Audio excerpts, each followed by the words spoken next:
कौन सा ऐसा राम राम है, नहीं ऐसी कौन सी अमर कथा है। पार्वती को यह पता नहीं कि राम राम के बारे में कह रहे हैं। भगवान शिव ने राम की महिमा गाई है।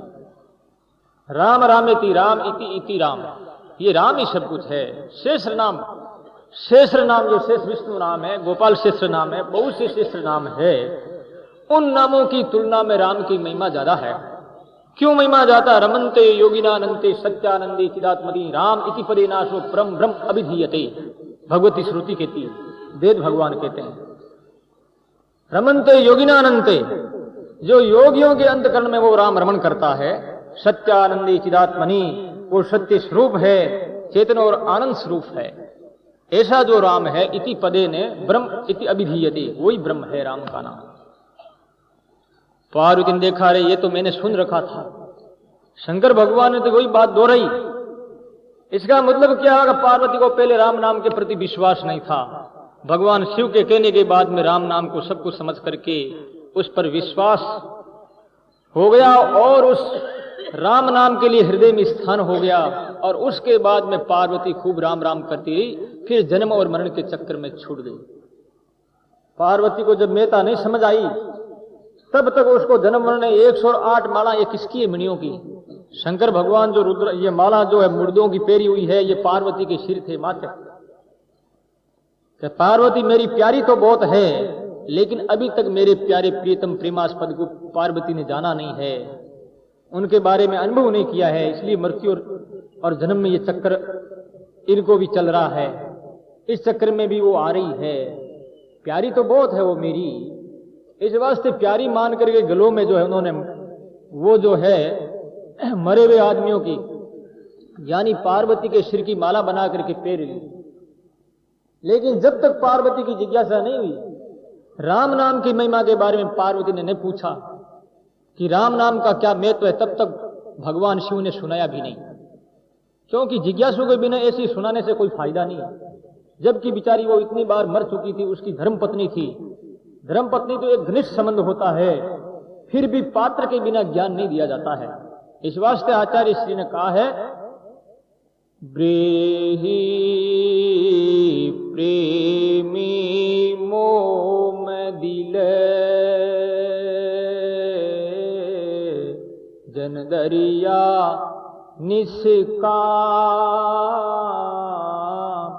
आशिक दिल दीदार का, आशिक दिल दीदार का, जहाँ से कहिए राम, जहाँ से कहिए राम। राम नाम की महिमा किसको सुनाई जाती है? ब्रेही प्रेमी मोम दिल जंदरिया निष्काम, ब्रेही हो और प्रेमी हो, और जिसके जीवन में राम को छोड़ करके किसी भी वस्तु पदार्थ संसार की कामना नहीं हो, निष्कामता हो, उनको जो है राम नाम के बारे में, उनकी महिमा के बारे में कथन करना चाहिए। तो शिव जी ने कथन नहीं किया पार्वती से, क्यों? पार्वती सोचती कि राम राम तो मैं ही जानती हूं। आप सभी यही सोचते हैं हमारा राम राम की क्या महिमा करते, राम राम तो मैं ही जाना। कोई माने ज्ञान की बात बताओ, और इससे कोई ज्ञान कोई बड़ा होगा क्या? जिसने राम का नाम ले लिया वो सारा ज्ञानी ध्यानी साधना सब आगे कोई बाकी नहीं रहा। संतों ने तो कह दिया कि सब आया उसी एक में, डाल पात फल फूल, डाल पात फल फूल। दादू पीछे क्या रहा, दादू पीछे क्या रहा, जिन पकड़ा निज मूल, जिन पकड़ा निज मूल। पेड़ को मूल को पकड़ लिया तो कोई बाकी रहा क्या? राम राम आ गए तो सब आ गया। इस वास्ते आचार्य श्री ने कहा कि ऊंधा कलसा ऊपर क्यों बरसावे में। कलसा उल्टा होता ना, कलसा उल्टा होता और उस पर वर्षा होती है तो उस वर्षा से क्या वो कलसा भर जाता है? नहीं भरेगा, उसको उल्टा होना पड़ेगा। ऐसे राम की महिमा होता है दुनिया में कितनी प्रकट हो, और संतों ने प्रकट करके अपने जीवन में उपयोग किया है तो उन्हीं का कल्याण हुआ है। दूसरों का तो नहीं हुआ ना। जिसका कलसा सुलटा हो गया पानी अंतकरण रूपी कलसा, वो तो भर गया। बाकी वर्षा 24 घंटा होती रहे तो क्या बनेगा?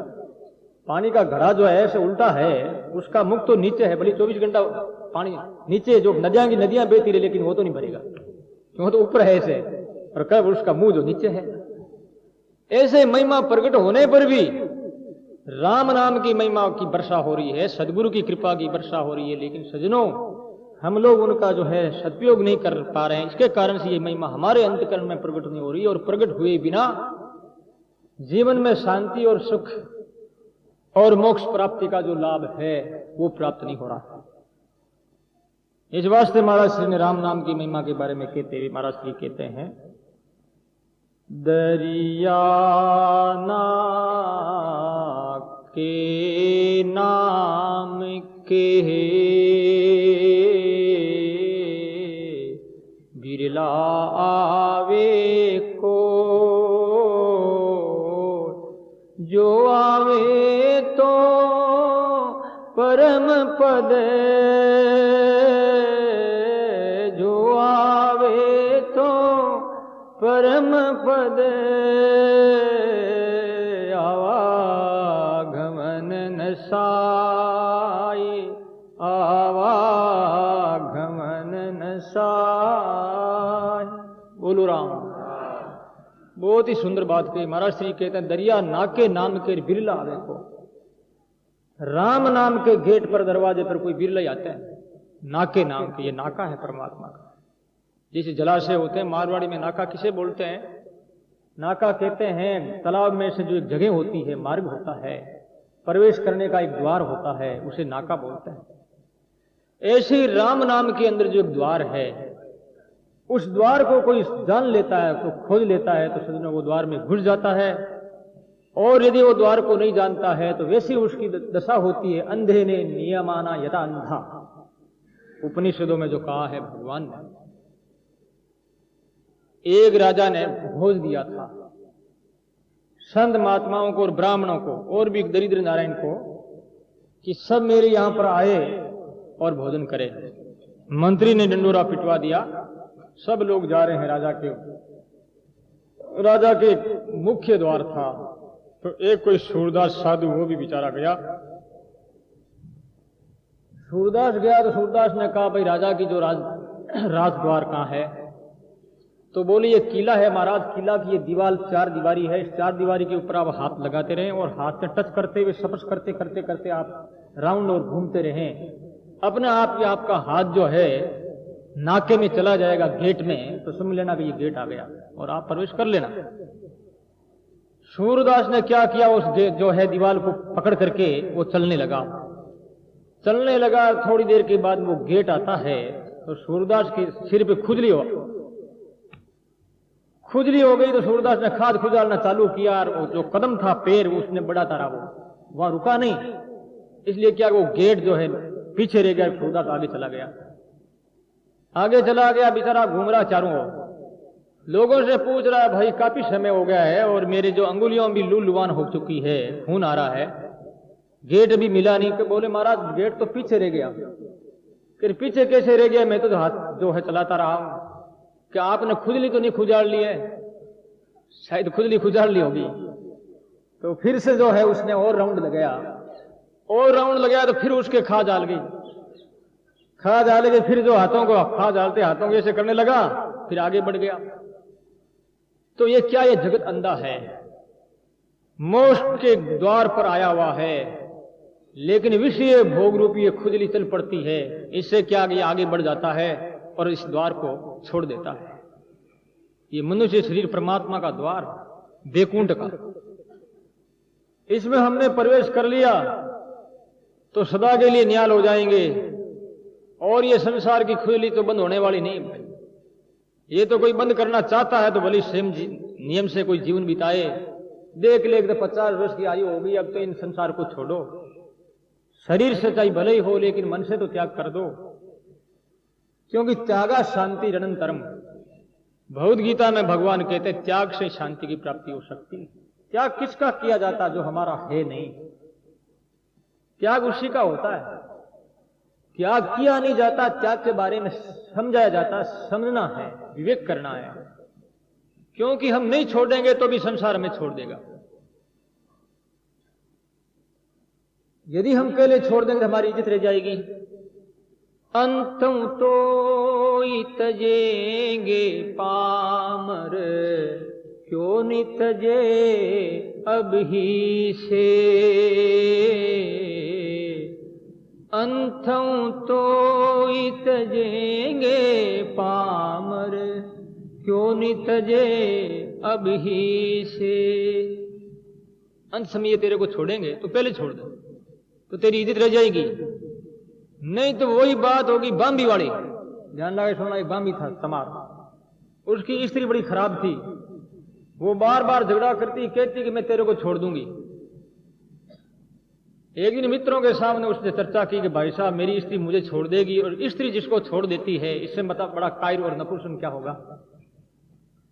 पुरुष तो स्त्री को छोड़ सकता है, लेकिन मुझे वो छोड़ रही है, मैं बार बार समझा रहा हूं, हाथा जोड़ी कर रहा हूं, और मेरा पग घना चांपू, पग पकड़ू तो ये माने ही नहीं।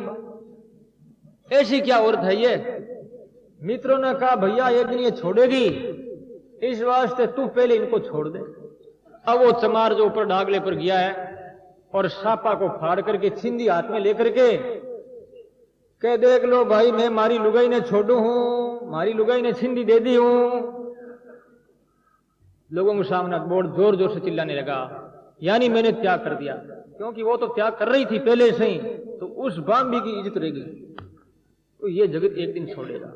ये माँ, ये बाप, ये स्त्री, ये पति, ये पत्नियां, ये प्यारे प्यारे नैने नैने लाडले लाल, और ये धन संपत्ति जिसको गिन गिन करके रख रहे हैं, तिजोरियों में रख रहे हैं, बंद कर रहे हैं, जमीन में गाड़ रहे हैं, ये सब छोड़ने वाला है। छोड़ने वालों के लिए लड़ाई होना महामूर्खता है। इसका त्याग मन के द्वारा करके परमात्मा के साथ में प्यार करना चाहिए। तो राम नाम की महिमा प्रकट होने पर भी नहीं जानने के कारण से वो गुप्त हो रही है। अब जानना है सदगुरु के द्वारा, जैसे कि जोरी के द्वारा उसने जान लिया तो फिर वो विश्व सेठ बन गया। तो सजनों, अपने को भी राम राम के रूप में विश्व सेठ बनना है, विश्व गुरु बनना है, इस संसार को विश्व गुरु बनाना है। तो अब टाइम हो गया, आज नहीं। राम का नाम जीवन में हृदय में स्थान नहीं बना पाया तो व्यक्ति को भी भगवान के राज्य में कोई भी स्थान प्राप्त नहीं होगा। ये है नाम की विशेषता कि परमात्मा के हृदय में भी व्यक्ति निवास करता है। इस वास्ते साधु हृदयमयम साधु नाम हृदयम त्वहम मदन्यत तेन जानन्ति नाहम तेभ्यो मनागपि। श्रीमद् भागवत में भगवान कहते हैं साधु मेरा हृदय जो नित्य ही मेरा नाम जाप करते रहते हैं, ध्यान करते रहते हैं। तो आचार्य श्री ने यहाँ पर बताया है ऐसे व्यक्ति बिरले होते हैं जो परमात्मा के नाम के सन्मुख आते हैं, और जो आ जाते हैं फिर इस आवागमन के चक्र में नहीं आते हैं। और भगवान का नाम ऐसा है कि वो एक अगाध है और आत्मा का आधार है। जैसे कि अन्न पानी एक शरीर का आधार है, अन्न और पानी के बिना शरीर स्वस्थ नहीं रह सकता, शरीर का ढांचा गतिशील नहीं हो सकता। ऐसे ही भगवान नाम जाप के बिना आत्मा को संतोष नहीं, आत्मा को ही खुराक है वो जो है सो राम का नाम है।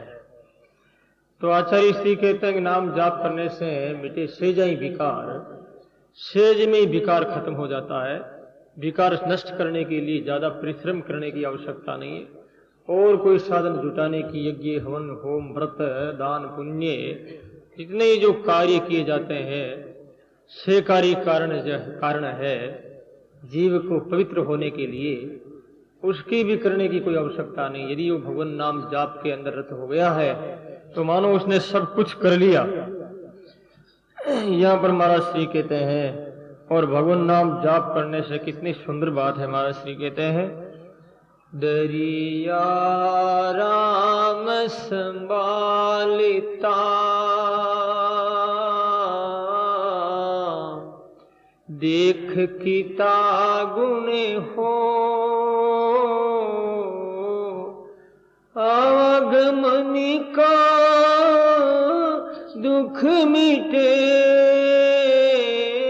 आवागमन का दुख मिटे, ब्रह्म परायण सोई, ब्रह्म परायण सोई।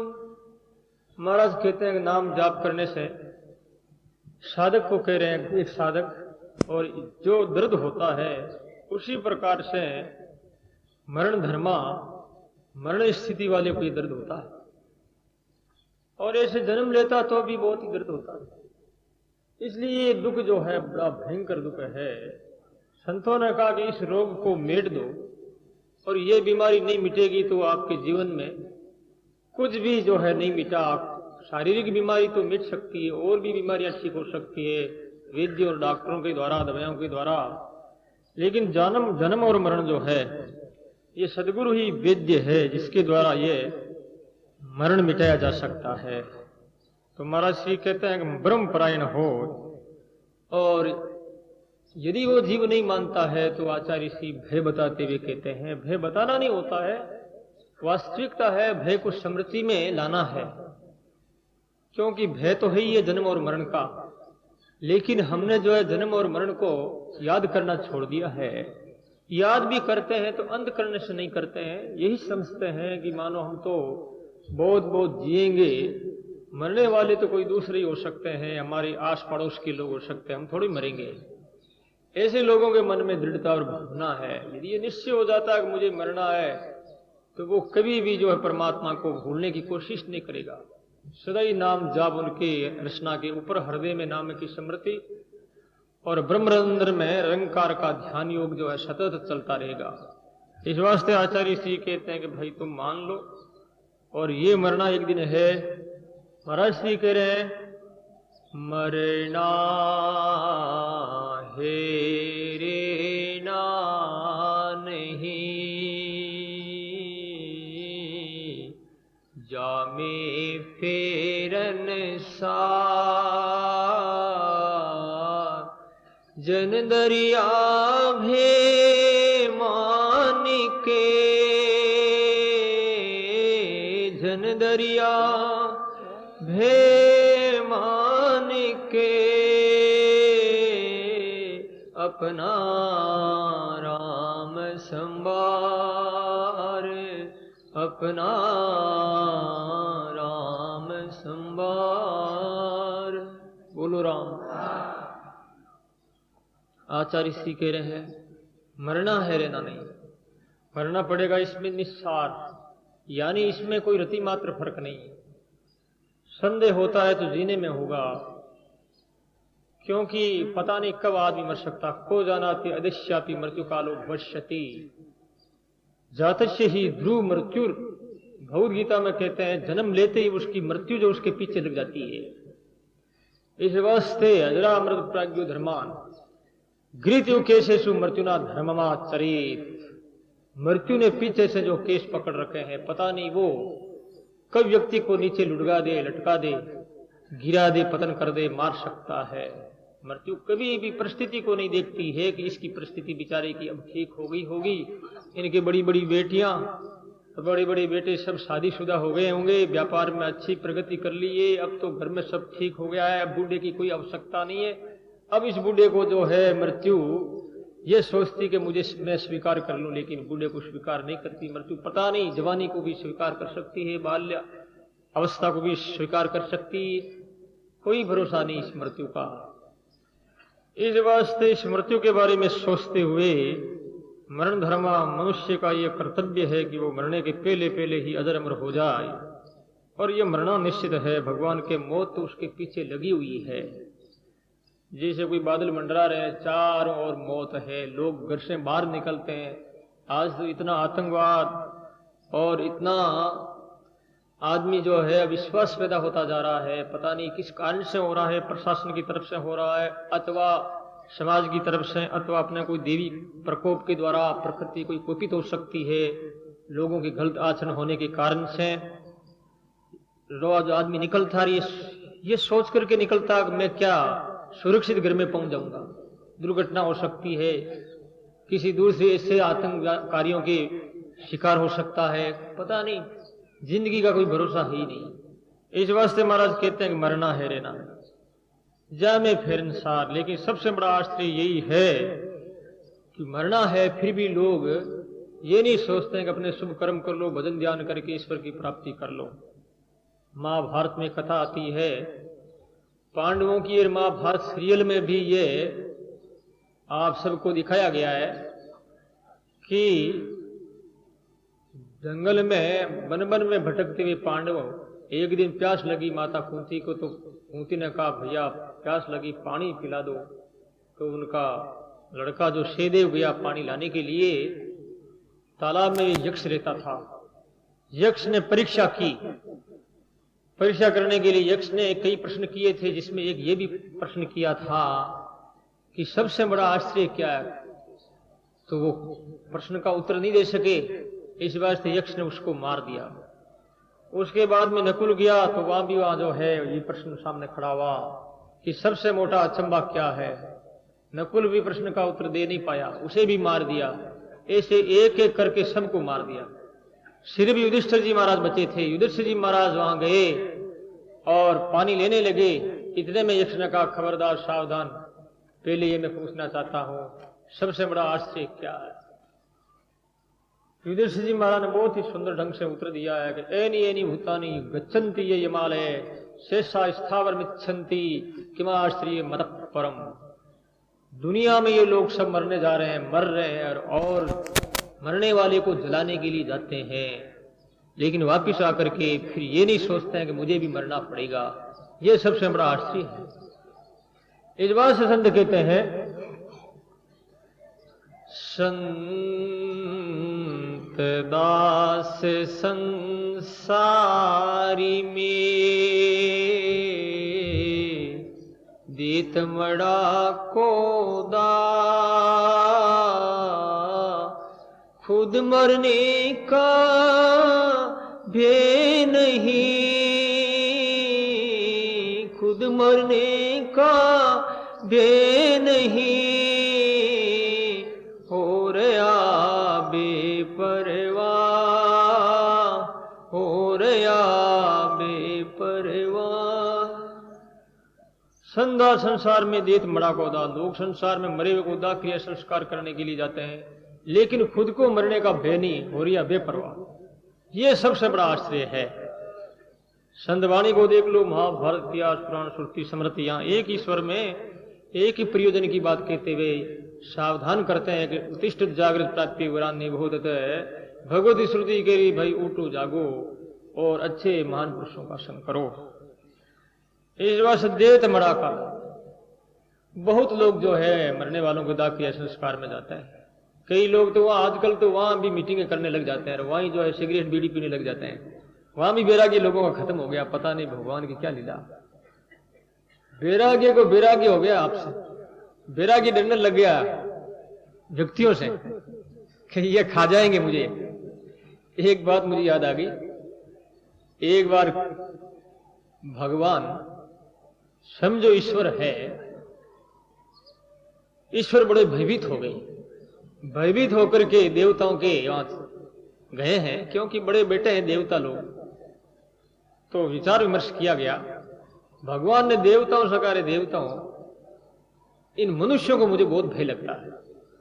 जितना भय मुझे बड़े बड़े सिंहों का, राक्षसों का और देवताओं का और अन्य लोगों का मुझे भय नहीं है, काल का भी मुझे भय नहीं है, लेकिन इन मनुष्य जाति से मुझे भय है। देवताओं ने कहा महाराज आप भय तो आप छिप जाइए। भगवान ने कहा मैं कहां छिपूं, ऐसी कोई मुझे जगह बता दो।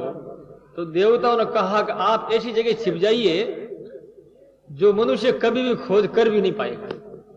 उस मनुष्य के आप अंतकरण में छिप जाइए, क्योंकि वो बाहर खोजता फिरेगा, स्वयं के अंदर कभी भी नहीं खोजेगा। और बाहर खोजेगा तो आप बाहर मिलेंगे नहीं, और अंतकरण में कोई खोजेगा नहीं। इस वास्ते यही सबसे बड़ा उपाय है। नहीं तो मनुष्य जाति बड़ी खतरनाक है। भगवान नहीं मिलते ना तब तक तो भगवान से प्रेम करते हैं, हाथ जोड़ते हैं, और यदि भगवान मिल जाए तो जैसे अपने बच्चों को और अपने पतियों को काम बोलाने लगे हैं स्त्री को, ऐसे उनको काम बोलाने भी लग जाएंगे कि लाओ लोटा पानी दो, अमुक वो काम करो, अमुक वो काम करो। अभी भी काम बोलाते हैं ना भगवान को, हे ठाकुर जी हमारे ऐसे कर देना, हे भगवान हम दुखी हैं, हमारे ये ऐसा हो जाए। काम बोलाते ही रहते हैं, वो दिखते नहीं। यदि वो दिख जाएंगे तो कान पकड़ देंगे उनका, छोड़ेंगे नहीं। इसलिए वो छिपे हुए रहते हैं। देवता ने कहा छिप जाओ उनके अंधकरण में, आप नहीं मिलेंगे कभी भी। इस वास्ते वो मिलते नहीं परमात्मा। इस मनुष्य जाति से भगवान डरते हैं, क्योंकि ये जाति बड़ी खतरनाक है। भगवान ने विवेक विचार सब कुछ देने पर भी जो इनका उपयोग नहीं कर रहा है, इससे खतरा और क्या हो सकता है। इतना सुंदर वातावरण उपस्थित किया है परमात्मा ने, और इस वातावरण से लाभ नहीं उठा पा रहा है। इससे और ज्यादा मूर्खता और बेईमानी और क्या हो सकती है। इस वास्ते महाराज श्री कहते हैं कि भाई मरना है। तो यहां पर महाराज कह रहे हैं, कहा कोई बन बन फिरे, कहाँ लिया कोई फौज, जन दरिया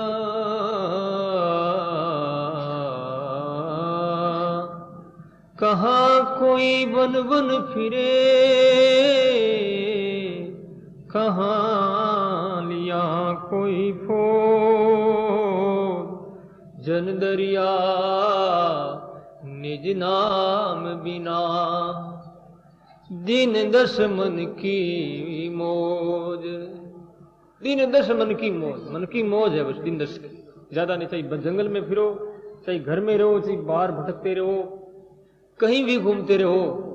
महाराज श्री कहते दिन दस की मन की मौज कर लो, ये मन की मौज है, मन बेला रहा है। इस वास्ते महाराज श्री कहते हैं एक ही बात है, दरिया आत्म मल भरा,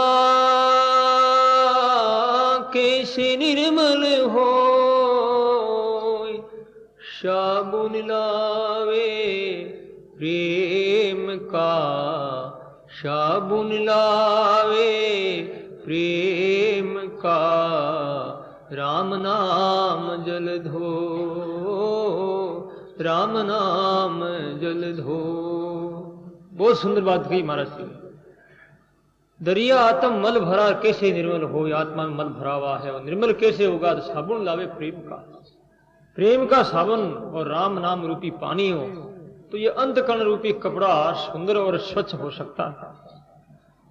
ये जन्म जन्मांतरों के जो है मेल लगा हुआ है, इस मेल को धोने के लिए तो भाई उपाय भी बहुत बड़ा चाहिए, क्योंकि दाग लग जाता है ना, वो साबुन से भी जाता नहीं, पेट्रोल और भी कई कास्टिक सोडा वगैरह डाल करके फिर साफ किया जाता है, साबुन से नहीं जाता। ऐसे जन्म जन्मांतरों का दाग है। इस बात से संत कबीर ने कहा, तू तेरी चदरिया पर दाग मत लगा, ये सफेद चदरिया है, इस पर दाग मत लगा, दाग लग जाएगा तो काम की नहीं रहेगी चादर। दास कबीरा ने ऐसी ओढ़ी और ज्यों की त्यों धर दी नहीं, जैसी थी वैसे ही परमात्मा को सौंप दी गई है। भगवान ये निष्कलंक और स्वस्थ जो आपने जो चद्र दी थी, और इसी स्वरूप में मैं आपको सौंपता हूं। ऐसे व्यक्तियों के ऊपर परमात्मा राजी रहते हैं।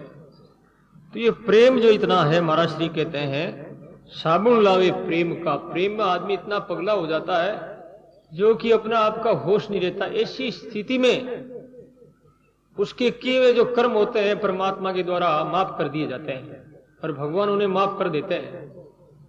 एक बार नरसिंह मेहता ने बंशीधर भाई के गलत व्यवहार के कारण से वो दुखी होकर के भगवान शिव के मंदिर में, जहां वो मंदिर जंगल में था, उस मंदिर में जाकर के भगवान शिव की लिंग पकड़ करके नरसिंह मेहता बहुत रोने लगे कि हे शिव, मैं अब किसकी शरण में जाऊं, आपके अलावा मेरी जिंदगी में कोई भी आधार नहीं दिख रहा है जो कि मैं आश्रय लेकर के इस जीवन की मैं रक्षा कर सकूं।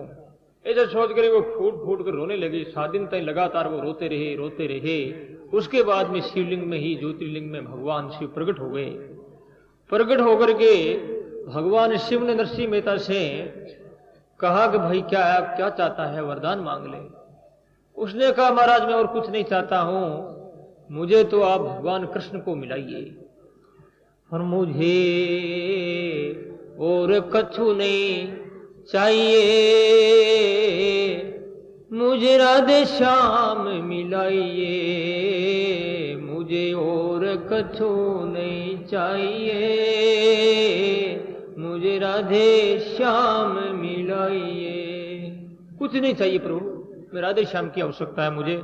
तो भगवान शिव नरसिंह मेहता को शरीर गोलोक में लेकर के पधारे हैं और भगवान कृष्ण के सामने उपस्थित किया है। उन्होंने नमस्कार प्रणाम किया। भगवान भी बड़े राजी हुए। शरीर के सहित नरसिंह मेहता गोलोक में गए। भगवान शिव ने मिला दिया। उसके बाद में महारास हुआ है। महारास काल में अलग अलग भगवान सबको सेवा देते हैं। तो नरसिंह मेहता को क्या सेवा दी गई? नरसिंह मेहता को हाथ में दीपक दिया गया प्रकाश के लिए। कई ऐसे भगवान के भक्त थे जो दीपक लिए हुए दीपक जगमगा रहे थे। तो उसी जगमगाहट में भगवान ने महाराज प्रारंभ किया, बाजे बजने लगे थे। ऐसी स्थिति में भगवान नरसिंह मेहता कन्हैया के और श्याम सुंदर के मुखाकृति की ओर देखते निर्णय में से देखते गए इतना प्रेम में वो पागल हो गए थे, अपने शरीर का वो होश भूल गए। तो दीपक जो है थोड़ा सा नीचे लुढ़क गया और वो ज्योति थी, आग की ज्योति ने हाथ को पकड़ लिया, अंगुलियों को पकड़ लिया और अंगुलियां जलने लगी। जलते जलते नरसिंह मेहता का हाथ पूरा जल गया था। यहां तक महाराज समाप्त हुआ है। भगवान कृष्ण ने देखा कि हाथ तो इसका पूरा जल चुका है और इनको होश भी नहीं है। भगवान ने फिर जो उनके ऊपर हाथ फेरा है, हाथ फेरते ही वो हाथ वापिस ठीक हो गया। तो कहने का भाव यह है, प्रेम के अंदर जो है संसारिक भान समाप्त हो जाता है, संसारिक कर्म नष्ट हो जाते हैं। प्रेम में जिस प्रकार से संसारिक ज्ञान नहीं होता है, इसी प्रकार से परमात्मा भी जीव के किए हुए कर्म पर ध्यान नहीं देते हैं। भगवान भी कर्मों का ज्ञान नहीं करते हैं और ज्ञान जब नहीं करते हैं तो भगवान कर्म को होश भी नहीं है।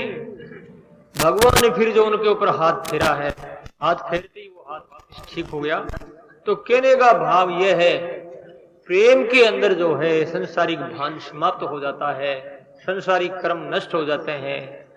प्रेम में जिस प्रकार से संसारिक ज्ञान नहीं होता है, इसी प्रकार से परमात्मा भी जीव के किए हुए कर्म पर ध्यान नहीं देते हैं। भगवान भी कर्मों का ज्ञान नहीं करते हैं और ज्ञान जब नहीं करते हैं तो भगवान कर्मों को नाश कर देते हैं, यानी उसे क्षमा कर देते हैं, माफ कर देते हैं परमात्मा। क्योंकि होश नहीं है उसे, ऐसे भगवान भी होश भूल जाते हैं। क्योंकि नहीं तो होश नहीं भूले तो भगवान का संविधान है, क्योंकि कर्म करता पाप तो भोगना पड़ेगा। जैसे प्रेम में पगला हो जाता है आदमी, होश भूल जाता है, ऐसे ही भगवान भी होश भूल जाते हैं और होश भूल करके और उनके कर्म नाश कर देते हैं। ये भगवान की रीझ है, ये भगवान की कृपा। भगवान ने प्रतिज्ञा की थी ना, क्या प्रतिज्ञा की थी भगवान ने कि मैं इस रणांगण में शस्त्र नहीं उठाऊंगा। और भीष्म पिता मैंने प्रतिज्ञा कर ली कि मैं आपको शस्त्र उठा करके ही छोड़ूंगा। देख लेना, यदि भी भगवान शस्त्र नहीं उठाए थे और उठाना भी नहीं चाहते थे, बहुत संकट पड़ गया। लेकिन जब अर्जुन के ऊपर आपत्ति आ गई, उस समय में भगवान से भी नहीं रहा गया और भगवान भी भूल गए अपनी प्रतिज्ञा को, भूल गए कर्म, अर्जुन के कर्मों को। और भगवान ने जो है रथ का पहिया लेकर के और भीष्म पितामह के सामने दौड़े और अपनी प्रतिज्ञा छोड़ दी। इस वास्ते भक्तों के लिए भगवान सब कुछ त्याग कर सकते हैं, ऐसा नियम है। तो महाराज श्री कहते हैं राम नाम जल धो। अब आगे यही बात बता रहे हैं, जो नाम जप करते हैं, ध्यान करते हैं, इस दुनिया में यदि कोई सुखी है, इस कलयुग में तो नाम जापक ही सुखी हो सकता है, बाकी सब दुखी। क्योंकि आग में हाथ डालेंगे तो आग जलाएगा, क्योंकि आग का स्वभाव है जलनशील, इस वास्ते वो जलाएगी। पानी में हाथ डालेंगे तो ठंडा होगा, क्योंकि पानी स्वतः ही ठंडा है, स्वाभाविक है वो में। ऐसे ही जो दवा होती है उसमें हाथ डालते हैं तो दवा का असर होता है। ऐसे ही दुख में संसार के अंदर मन लगाने से दुख ही दुख मिलेगा, सुख नहीं मिलेगा। क्योंकि संसार दुख रूप है और परमात्मा सुख रूप होने के कारण से परमात्मा में मन लगाएंगे तो परमात्मा हमें सुखी कर देंगे। इस वास्ते आचार्य श्री कहते हैं, दरिया इन संसार में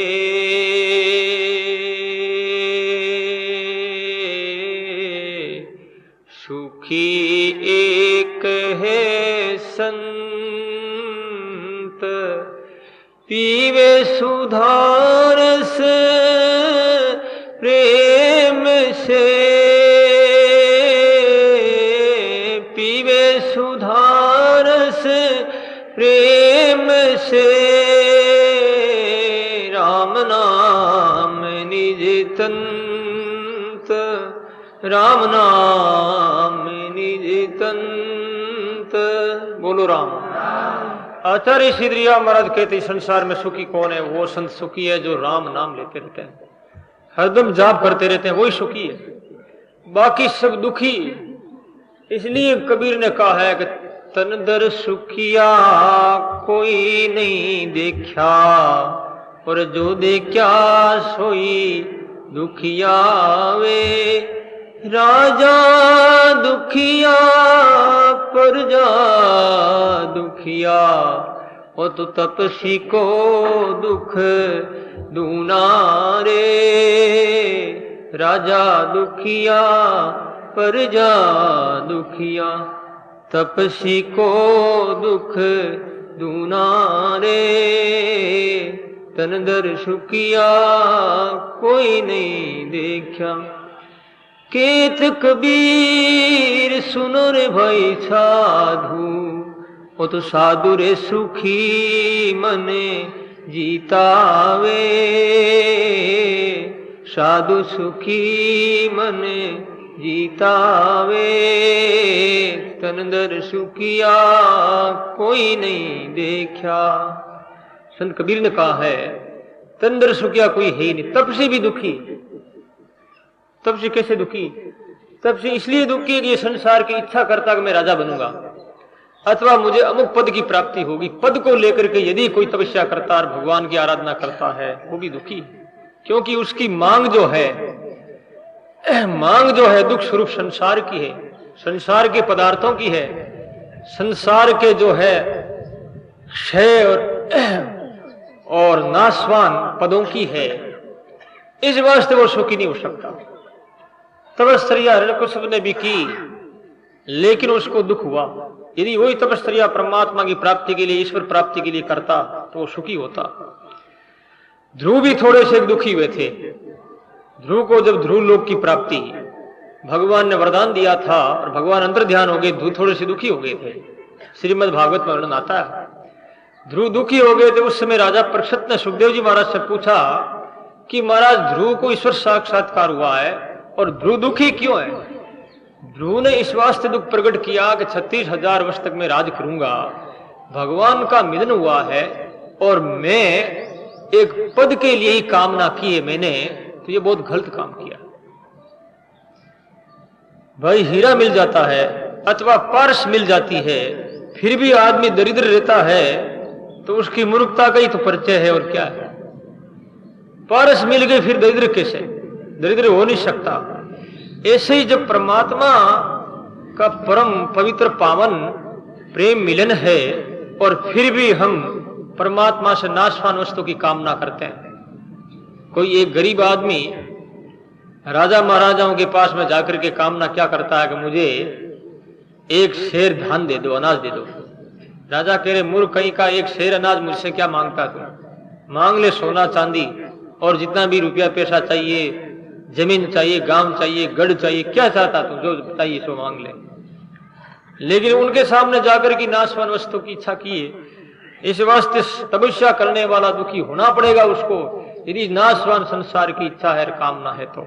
इस वास्ते साधु सुखी मन जीता। आखिर में संतों ने कहा कि वही सुखी है राम नाम निस्तन, भगवान का नाम पीवे सुधारस प्रेम से, प्रेम से पीता है। तो महाराज श्री कहते हैं राम नाम निशी दिन रटे, दूजा नाई दार, दरिया ऐसे सा दुखी, में बलियारी जाए। राम राम रटता दूसरा अच्छा नहीं लगता है, दूजो नहीं आवे दाय, दूसरा अच्छा नहीं लगता है, केवल राम नाम का जाप करता है। तो महाराज श्री कहते हैं ऐसे संत की मैं बलियारी जाता हूं। लेकिन आज कोई तुम्हारे घर में परिवार का कोई मेंबर है, यदि ऐसा हो जाए वो राम राम करने लग जाए, तुम लोग पीछे पड़ जाओगे और सत्संग में पीछे पड़ोगे पहले, तो उसके बाद में दूसरे पड़ेंगे। आप लोगों को महाराज इसका हम तात्पर्य नहीं समझे, मैं समझाने की कोशिश कर रहा हूं। आपके घर में कोई भाई है और आपका लड़का है और वो राम राम में लगे, इतना लग गया 2 घंटा 4-4 घंटा, तो फिर आप ये सोचेंगे कि साधु नहीं बन जाएगा ये।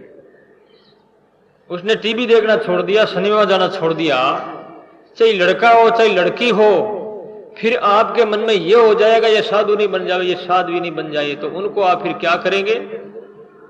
उनको छुड़ाने की कोशिश करेंगे, उनको गाली गलौज देंगे, आलोचना करेंगे अथवा करवाएंगे, बात को फैलाएंगे, भय उत्पन्न करेंगे, फिर बेचारा वो छोड़ देगा।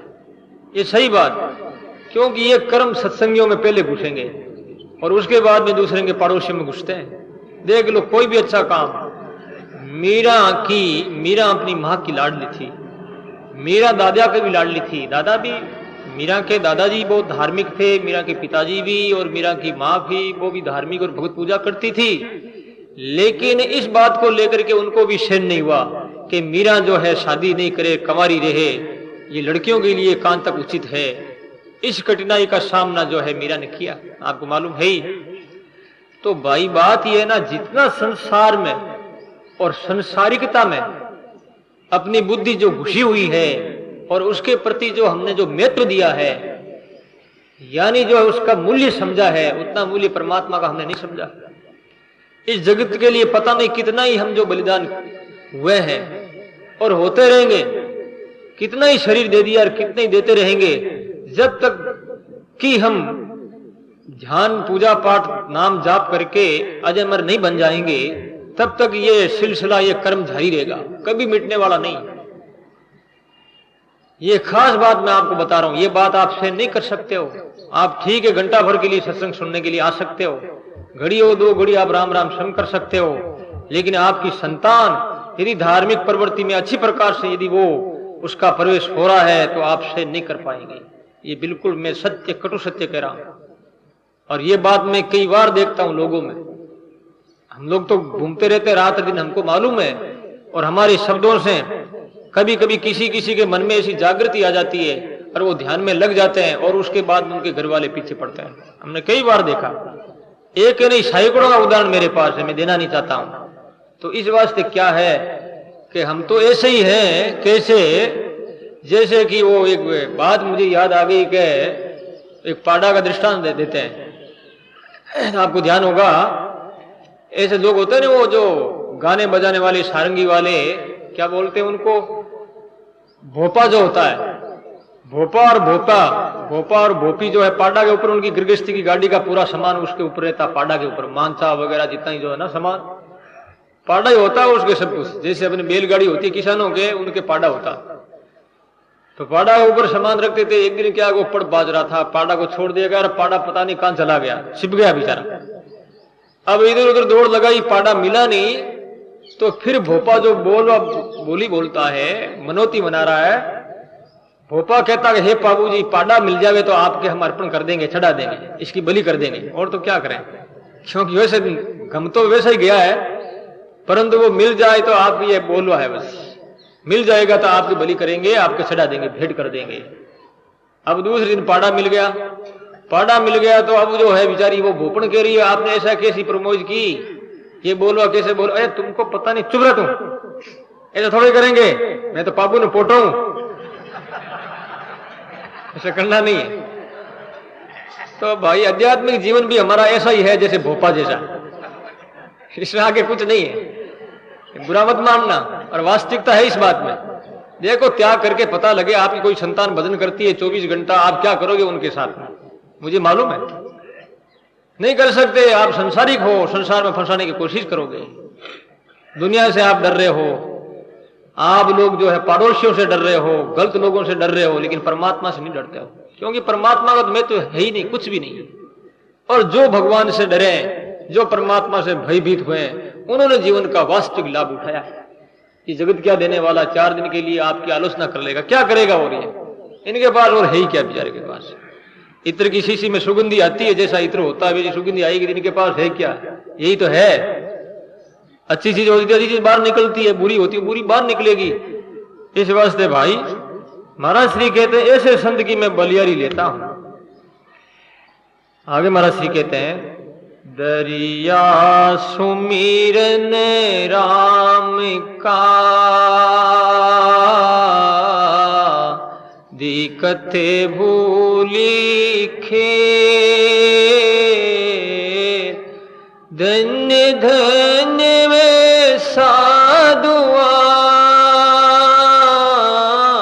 धन्य धन्य वे साधुआ,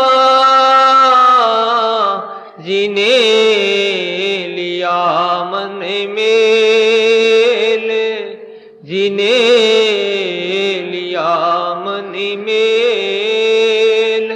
बोलो राम। महाराज श्री ने 2 बार धन्य धन्य दिया है। वो साधु धन्यवाद का पात्र है जिन्हें लिया मन मेल, मन को मेल लिया, मन को कहां रखा, प्रभु के चरणों में रख दिया। पता नहीं मन को कौन सी जगह से उठाया है और मन का क्या स्वरूप है और कौन सी उनकी जड़ें हैं, जो साधक ने जड़ें काट करके और परमात्मा के अर्पित कर दिया कि ले परमात्मा ये मन तेरे चरणों में। ऐसा जो करता है तो आचार्य श्री कहते हैं वो धन्य धन्यवाद का पात्र है और परमात्मा का वो लाडला है। तो महाराज श्री यहां कहते हैं कि राम नाम जाप में कितनी शक्ति है। दरिया सुमिरे राम को, कीमत लखे नहीं को, टुकिए की गट में संचरे, टुकिए की घट में संचरे, पाओ बस तू मन हो, पाओ बस तू मन हो। बोलो राम। महाराज श्री कहते हैं दरिया राम का स्मरण जो है, कीमत लखे ने कोई, राम नाम की कितनी कीमत है इस विषय में कोई जानकारी नहीं कर सकता, क्योंकि राम नाम लिए बिना उनको अनुभव होता भी नहीं है। अनुभव भी होता है तो ये किंचित मात्र भी एक कोई 100 अंश में से मानो ये 1% भी नहीं होता है। 1% में से भी 16 अंश ही होता है, क्योंकि परमात्मा जैसे हैं वैसे तो कोई बता ही नहीं सकता। इस वास्ते तत्व तुमने जाना मी कीदृशोषि महादेव, कीदृशोषि मेश्वर यादृशोषि महादेव तादृशाय नमो नमः। हे महादेव आपका स्वरूप क्या हम नहीं जानते हैं, आप जैसे हो वैसों के लिए हम तो नमस्कार करते हैं। ईश्वर कैसे हैं हमें ये पता नहीं, पर हे जैसे हो तुम हम तो आपको नमस्कार करते हैं। इसलिए श्रीमद् भागवत में आया है ये कृष्ण से बलि को अंत को रगात प्रचंड वेगाद धावत वो विषम। वो परमात्मा के साथ काल आ रहा है, वो परमात्मा मेरी रक्षा करे जो सबके परम प्रकाशक है। यानी जो है गजराज ने तो राम की पुकार की है, ने कृष्ण की, और ने भगवान विष्णु का ही नाम लिया है। श्रीमद् भागवत में तो ऐसा आया है जो सर्वशक्तिमान है, जो सर्वसत्तावान है, ऐसा परमात्मा मेरी रक्षा करे। फिर भक्तों ने जो है उनका स्वरूप मान लिया, किसी ने कह दिया कृष्ण आए हैं, किसी ने कह दिया विष्णु आए हैं, और राम को मानने वालों ने कह दिया कि राम जी आए हैं। लेकिन भागवत में किसी का नाम नहीं आया, यही आया वो परमात्मा कैसे है, किस स्वरूप वाले हैं, किस आकार प्रकार वाले हैं, हमें ये मालूम नहीं, लेकिन है जैसे हैं वो हमारी रक्षा करें, यही ठीक है मामला। तो महाराज श्री कहते कीमत लखे ने कोई, टुक एक घट में संतरे पाव वस्तु मनो। यानी राम राम जब सासुसास करते हैं तो घट में टुक यानी छोटा सा संचरण करता है राम का नाम, उसके बाद में पाव पाव से फिर मन होता है। यानी मन होने का मतलब ये सास राम राम कंठ में, हृदय में, नाभि में होकर के बंकनाल रीढ़ी होते हुए ब्रह्मरंध्र में फिर पूरे रोम रोम में राम राम हो जाता है। तो रोम रोम में राम राम हो जाता है। तो महाराज कहते हैं कीमत लगे ने कोई पाव वस्तु मन हो, ऐसी राम नाम का प्रभाव है। रोम रोम राम राम चालू हो जाता है। महाराष्ट्र में चोखा नाम करके एक भक्त हुए थे, तो वो क्या चेजारा का मिस्त्री का काम करते थे, बिल्डिंग बनाने का, और बहुत वो नाम जाप करते थे। और भी कई कारीगर थे। एक बार की बात, वो दीवार नीचे ढह गई और वो चौका मेला जो भक्त था उस दीवार के नीचे आ गया और मर गया। कई आदमी मर गए थे। अब विचार किया कि अपने अपने व्यक्तियों की हड्डियां लेकर के दाह क्रिया संस्कार किया जाए। दाह क्रिया संस्कार करने के लिए सबकी आवश्यकता, इस वास्ते उस जो है मलबे को हटा करके और शरीरों को पहचान करने की कोशिश की गई। तो चोखा की जो परिवार वाले थे उसने कहा कि हमारा जो है ये चोखा, ये राम राम की आवाज आती है हड्डियों में भी, हम तो पहचान लेंगे, क्योंकि बहुत राम राम किया करते थे। तो चोखा के शरीर में पूरे राम राम की ध्वनि आ रही थी हड्डियों में। तो वो हड्डियों को संग्रह करके फिर बाद में दाह क्रिया संस्कार किया गया। भगवान नाम में इतनी शक्ति है। इस वास्ते महात्मा लोग तो भाई कहते हैं कि हम राम राम आपको दे रहे हैं, राम राम का प्रचार प्रसार कर रहे हैं, फिर राम राम क्यों नहीं करते हो। संतों ने तो खूब राम राम को जो है गली गली में, गांव गांव में, नगर नगर में प्रचार प्रसार के लिए फेंकते रहे हैं, देते रहे हैं। कोई लेने वाला लेता है, भाग्यशाली है। इस वास्ते महात्मा कहते हैं कि तुम ले लो राम नाम के हीरे मोती और मैं बिखरा हूं गली गली। राम नाम के हीरे मोती मैं बिखरा हूं गली गली। ले लो रे कोई राम के प्यारे, ले लो रे कोई राम के प्यारे, आवाज लगा हूं गली गली। राम नाम के हीरे मोती में बिखरा, बोलो राम नाम के हीरे मोती में बिखरा हूं गली गली। दौलत के दीवाने सुन लो, दौलत के दीवाने सुन लो, एक दिन ये सा आएगा, एक दिन ये धन दौलत और रूप खजाना यही पड़ा रह जाएगा, यही पड़ा रह जाएगा। कंचन काया माटी होगी, कंचन काया माटी होगी, चर्चा होगी गली गली, चर्चा होगी गली गली। राम नाम के हीरे मोती मैं बिखरा हूं गली गली। ले लो रे कोई राम का प्यारा, आवाज लगाऊं मैं गली गली। राम नाम के हीरे मोती मैं बिखरा हूं गली गली। राम नाम के हीरे मोती में बिखरा हूं गली गली। संतों ने ये कहा है राम नाम के बारे में कि राम नाम के हीरे मोती में बिखरा हूं गली गली। गली गली में हम लोग के बिखेर रहे हैं। ले लो रे कोई राम के प्यारे, कोई राम का प्यारा है वही लेगा। और कहते हैं तो राम का नाम क्यों नहीं ले रहा है, इसके लिए महाराज श्री कह रहे हैं दौलत के दीवाने सुन लो, एक दिन ऐसा आएगा। क्यों दीवाने बने हो इस संसार को, इस संसार को प्राप्त करके संसारियों क्यों को और पदार्थों को, इन चीजों को लेकर के जो दीवाने बने, पागल बन गए हैं। लेकिन एक दिन ऐसा आएगा, रूप खजाना यही धरा दे जाएगा। ये कंचन काया शरीर को देख करके आज जीते हो, मजा लेते हो। कंचन काया माटी होगी और चर्चा होगी गली गली।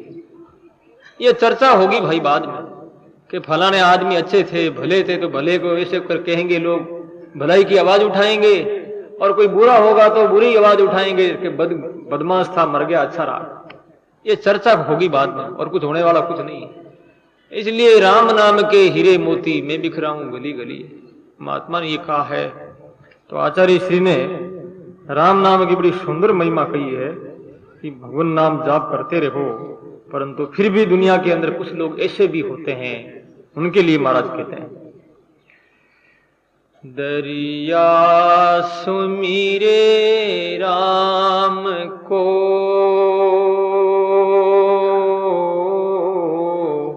शाकट नाई सुहार, बीज चमके गगन में, बीज चमके गगन में, गदिया बावेलात, गदिया बावेलात। बोलो राम। महाराज श्री कहते हैं कोई नाम का प्यारा है, वो कोई नाम जाप करता है और नाम को छोड़ता नहीं है, तो दूसरे लोग कैसे? साकट लोग। महाराज कहते हैं साकट लोग कौन है? जिनको राम राम अच्छा नहीं लगता, राम राम सुहाता नहीं है। आकाश में बिजली चमक रही है, गदा लात बारा। विचार करो, गधे को तेरी लात क्या आकाश तक पहुंच जाएगी?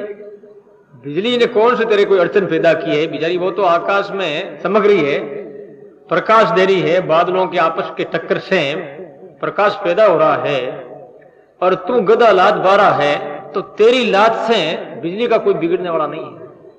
तो दुनिया लोग भी ऐसे हैं, कोई राम राम करने वाला होता है, बेचारा भजन करता है ना, तो निंदा करता है, तो उससे कोई फर्क नहीं पड़ता, तो साकट को अच्छा नहीं लगता। महाराज कहते हैं जो नास्तिक प्राणी है उन्हें धार्मिक कार्य, शुभ काम, भजन, ध्यान, सत्संग, स्वाध्याय ये अच्छे नहीं लगते हैं। साकट ना ही स्वाद, बीज चमके गगन में और गदिया बावी लात, गदिया लात चलाता है।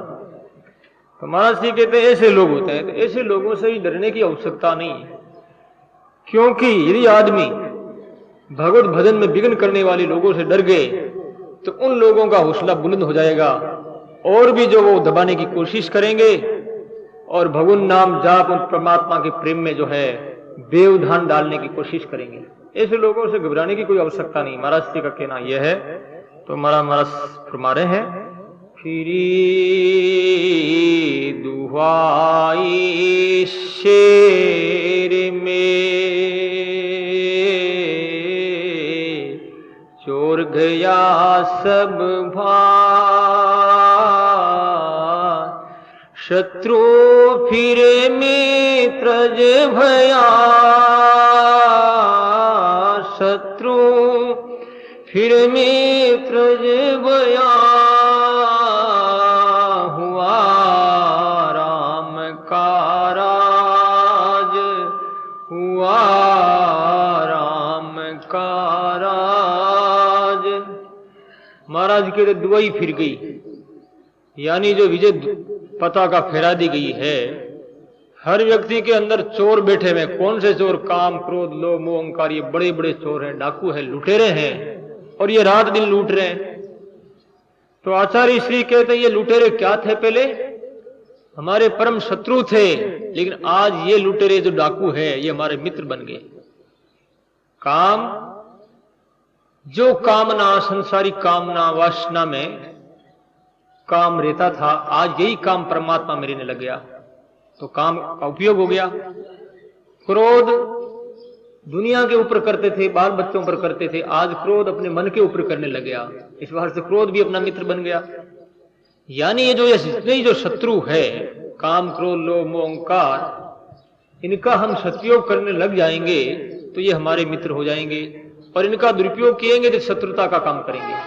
शत्रु क्या करता है? व्यक्ति का पतन करता है, उसे नीचे गिराता है, ऐसे ये नीचे गिरा देंगे। इस वास्ते अपनों को पहले ही दृढ़ता के साथ में परमात्मा के नाम का सहारा लेकर के ज्यादा से ज्यादा भजन किया जाए, यही शत्रु है वो मित्र बन जाते हैं।